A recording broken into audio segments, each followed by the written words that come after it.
Would you say then that it's more stressful to spend that time doing the outline first and putting that time in before you start, or more stressful to write with no outline at all? I think it's a lot more stressful to write with no outline personally, but I like organization in my life, I like having structure. So that's something that feels less stressful to me, to like know where I'm going with everything and know where I'm going to end up in the end for sure. Takes a good deal of the stress out of writing a book, but I do still occasionally go without an outline a little bit. We'll talk about that later. We'll get into it. You hear a lot of people, though, who are pantsers, who don't want to outline, suggest that outlining itself takes the creativity out of writing.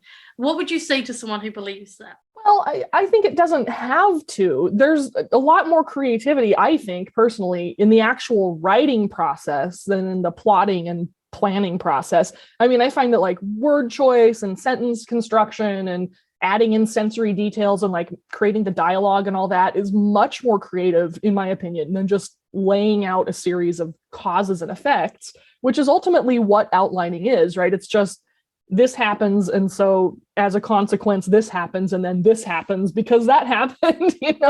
So that's really like logical to me, and not surprising to lay out a chain of events that all follow from one another. So that doesn't feel like the creative part of the process to me. It's like all the unpredictable stuff in storytelling that feels creative, which is, the descriptions and the dialogue, like I said, all that other stuff that you put in when you're actually writing a chapter or a scene.